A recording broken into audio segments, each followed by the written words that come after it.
আমি আসছি বাংলার স্বাদ রেস্তোরাঁতে। আমি এখানে রাত্রেবেলা ডিনার করব। তো আস্তে আস্তে আসলে আমার লেট হয়ে গেছে। আর এসে দেখি যে রেস্টুরেন্টের ভিতরে তেমন কেউ নাই, মানে লোকজন নাই বললেই চলে, শুধুমাত্র ওনাদের স্টাফরা আছে। আর যেহেতু রাত হয়ে গেছে তো আমি যাওয়ার পরে হচ্ছে কয়েকজন আসছে খাওয়ার জন্য।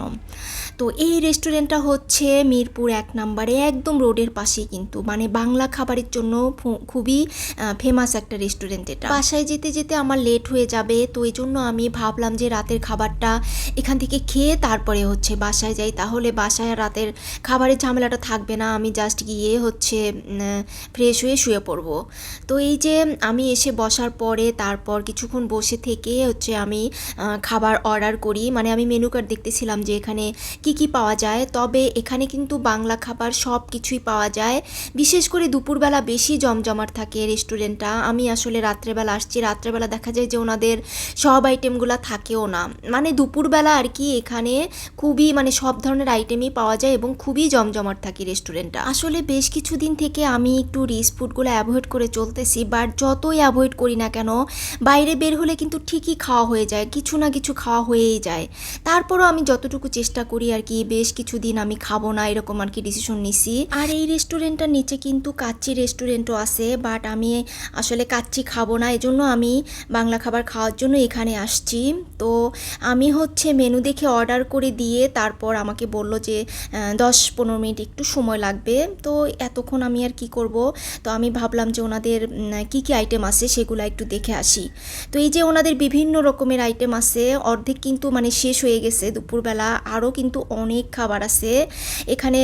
সাদা ভাত থেকে শুরু করে বিভিন্ন রকমের মাছ, ইলিশ মাছ, চিংড়ি মাছ, তারপর হচ্ছে সবজি, ভর্তা, অনেক রকমের আইটেম কিন্তু এখানে আছে। এখানে বড় বড় বেশ কিছু চিংড়ি মাছ, এটা আবার আমি একটু হাতে নিয়ে দেখতেছিলাম। তারপর হচ্ছে ইলিশ মাছ আছে।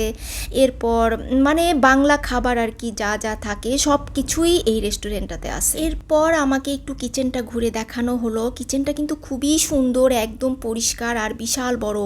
সব কিছু ওনারা একদম এখানে মানে লাইভ দেখা যায় রান্নাবান্না করে যে। আর সব ভর্তাগুলা কিন্তু একদম পাটায় বেটে ভর্তা করে, আমাকে একদম খুব সুন্দর করে দেখালো ওই ভাইয়াটা যে দেখেন আমরা এই যে পাটায় বেটে ভর্তা করি, কোনো ব্ল্যান্ডারে ভর্তা আমাদের এখানে হয় না। তো সব খাবার কিন্তু একদম ফ্রেশ। আর কিছু কিছু খাবার আছে অর্ডার দেওয়ার পরে হচ্ছে ওনারা রান্না করে দেয়।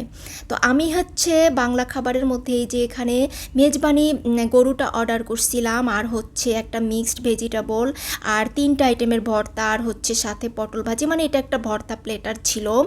তো এখানে মাছের ভর্তা আছে, তারপর আলু ভর্তা আছে, একটা পটল, আর একটা মিক্স কি যেন একটা ভর্তা, আর হচ্ছে একটা মিক্স হচ্ছে ভেজিটেবল। প্রথমে আমি পটল ভাজিটা দিয়ে শুরু করি, তারপর হচ্ছে মাছ ভর্তাটা খাই। মাছ ভর্তাটা এত মজা, আমার আম্মা কিন্তু এইভাবে মাছ ভর্তা করে, মনে হচ্ছিল যে আমার মায়ের হাতে রান্না খাচ্ছি এরকম লাগতেছিল। মানে সবগুলি ভর্তাই মজা, আর এই সবজিটা এত মজা, মানে আমি কিন্তু বাসায় যতই সবজি রান্না করি এইরকম মজা কিন্তু হয় না, একদম ডিফারেন্ট একটা টেস্ট এই সবজিটা।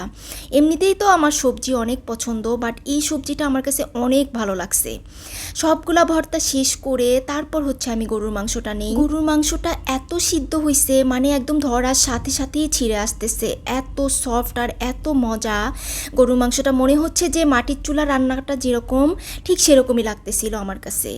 আর সব খাবারগুলোতে অতিরিক্ত তেল, মানে অনেক হোটেলে তো দেখা যায় যে অনেক রেস্টুরেন্টে আছে যেখানে অতিরিক্ত তেল দেয় খাবারে, বাট এখানে কিন্তু এরকম কোনো কিছুই ছিল না। সব খাবারের মধ্যে লিমিটেড তেল মশলা সব কিছুই একদম পারফেক্টলি ছিল। আর ডাল ছিল হচ্ছে আনলিমিটেড, ডাল যত ইচ্ছা নেওয়া যাবে। তো আমি ডালটা একটু মানে সব খাওয়া শেষ করে তারপর হচ্ছে আমি ডালটা নিয়ে নিই। ডালটা আমি একটু কমই খাই, বাসাতেও আমি ডাল একটু কম খাই। আর খাওয়া দাওয়া সব শেষ করে তারপর হচ্ছে আমি কোক অর্ডার করছিলাম। যাই হোক, সব খাবারগুলি ভীষণ মজার ছিল। আসলে নিজের হাতে রান্না করা খাবার প্রতিদিন খেতে খেতে ভালো লাগে না, দেখা যায় যে মায়ের হাতে রান্না খাই বা অন্য কোনো রান্না খাই। তো আমার কাছে কিন্তু সব খাবারগুলি ভীষণ ভালো লাগছে, মানে বাংলা খাবারের জন্য একদম বেস্ট একটা রেস্টুরেন্ট এটা। তো আজকে এই পর্যন্তই ছিল। সবাই ভালো থাকবেন, সুস্থ থাকবেন, আর আমার ফেসবুক পেজটা ফলো দিবেন, আর ইউটিউব চ্যানেলটা সাবস্ক্রাইব করবেন। আল্লাহ হাফেজ।